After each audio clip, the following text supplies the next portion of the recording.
আজকের দিনটিও ছিল মেডিকেলের অন্যান্য ব্যস্ত দিনের মতো একটি দিন, যেখানে সকাল সকালে আমরা চলে আসছি ক্লাস করতে। আমাদের অনেক সকালে ক্লাস থাকে, যে কারণে দেখা যায় ঘুম থেকে উঠে খাবার খাওয়ার সময়ও আমরা পাই না। খাবার না খেয়ে কোনো রকম রেডি টেডি হয়ে ক্লাসের উদ্দেশ্যে আমরা দৌড় দিই। সেদিন ক্লাসে একদম পিছনে বসেছিলাম, ম্যাডামের কোনো পড়াই ভালো মতো বুঝতে পারি নাই। ক্লাস শেষ করে আমাদের একটা বিরতি দেওয়া হয়, ছোট্ট একটা বিরতি।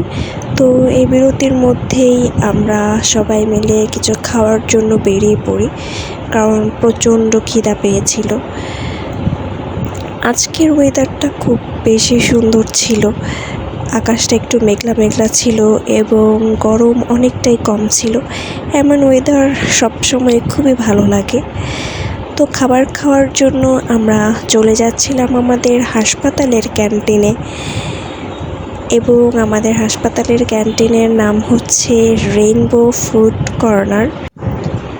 এটা হলো আমাদের হাসপাতালের পেছনের রাস্তা, যেটাকে আমরা সবাই মিলে মজা করে গুপ্ত রাস্তা বলি। হাসপাতালের ক্যান্টিন থেকে কোনো একটা খাবার কিনেই আমাদেরকে তাড়াতাড়ি ক্লাসের উদ্দেশ্যে যেতে হবে। আর এই সুন্দর ফুলগুলো দেখে আমি ভিডিও না করে পারলাম না, তাই এই ফুলগুলোর ভিডিও আমরা করে নিলাম। তো খেয়ে দিয়ে ক্লাসের উদ্দেশ্যে আমরা তাড়াতাড়ি চলে যাই। তো খেতে গিয়ে দেখা গেল যে আবার নেক্সট ক্লাসে আমরা সবার পেছনেই সিট পাই। তো যাই হোক, এই ক্লাসটা শেষ করার পরে আমাদেরকে নেক্সট ক্লাসের জন্য যেতে হবে। তো নেক্সটে আমাদের ছিল লেকচার গ্যালারিতে, যেটা ছিল আমাদের 3 তলায়। আর আমরা সবাই মিলে সিঁড়ি দিয়ে উঠছি, লিফট থাকার পরও। তো যাই হোক, একটু ব্যায়াম হবে। তারপরে আমরা অবশেষে লেকচার গ্যালারিতে চলে গেলাম।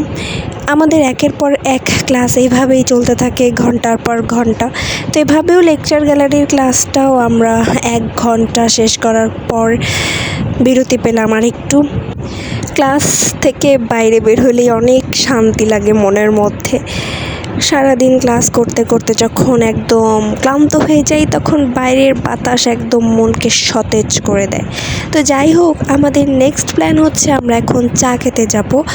আমি আর আমার ফ্রেন্ড, আমরা দুইজনই অনেক চাখোর, আমাদের 2 বেলা অন্তত চা খেতেই হয়। আমরা একদম ক্যাম্পাস থেকে বাইরে বের হয়ে এসেছি চা খাওয়ার জন্য।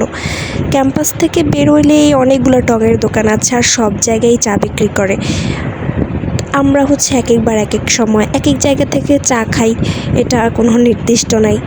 তো ভাইয়ার কাছ থেকে আমরা 2 কাপ চা অর্ডার করলাম। তো আমাদের তাড়াতাড়ি চা খেয়ে তাড়াতাড়ি আবার ক্যাম্পাসে ফেরত যেতে হবে, কারণ আমাদের ক্লাস কিন্তু এখনও শেষ হয়নি। তাই তাড়াতাড়ি চা খেয়ে দৌড়াতে হবে ক্লাসের উদ্দেশ্যে।